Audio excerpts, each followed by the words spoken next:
డాబా style food తినడానికి 40 kilometres travel చేసి ఎక్కడో తింటున్నారా? అయితే ఈ రీల్ మీకోసమే సేవ్ చేసుకోండి. నమస్తే గైస్, వనస్థలిపురం దగ్గర జీవీఆర్ కన్వెన్షన్ ఆపోజిట్ లో గ్రీన్స్ ద కెఫే అనే రెస్టారెంట్ అయితే ఉంది. ఇది వచ్చేసి పార్ట్ 2. పార్ట్ 1 చూడని వాళ్ళు కింద లింక్ ఇస్తా, అది క్లిక్ చేసి చూసేయండి. ఈ రెస్టారెంట్ లో మెనూ ఇంకా వాటి ప్రైజెస్ వింటే ఎప్పుడు పార్టీ అనే వాళ్ళు కూడా పార్టీ ఇస్తారనమాట. ఒకసారి మీరే వినండి. जी एक बार बोल देना इधर क्या क्या कर रही है बोल के। हमारे पास चिकन में बहुत आइटम्स है। कढ़ाई चिकन है, बटर चिकन है, चिकन मसाला है, चिकन करी है, इनका चिकन है, चिकन चटपट है, जिंजर चिकन है, पंजाबी चिकन है, अफगानी चिकन, चिकन फ्राई मसाला है, पंजाबी मटन है, आंध्र मटन है, तेलंगाना मटन है, मटन फ्राई चटपट है, मिक्स करी है, मशरूम मसाला है, मशरूम करी है, मेथी समन है, बेबी कॉर्न मसाला भी है। ఇలా మెనూ గురించి ఇంకా చెప్పుకుంటూ పోతే వీడియో అయితే సరిపోదు. వీళ్ళ మెనూయే కాదు, కుకింగ్ స్టైల్ కూడా కంప్లీట్ దాబా స్టైల్ అనే ఉంటది. చూస్తుంటేనే నోరు ఊరిపోతుంది అనమాట.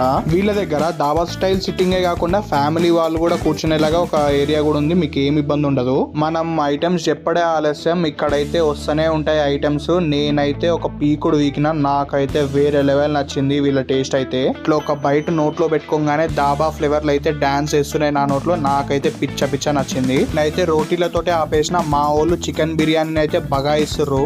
ఇంకేంది మరి లేటు, మీరు కూడా మీ దోస్త్ గాని ఇక్కడికి తీసుకొచ్చి దావత్ చేయమని చెప్పండి. ఇప్పుడన్నా దావత్ ఇస్తాడు. ఉంటా మరి, బాయ్ బాయ్.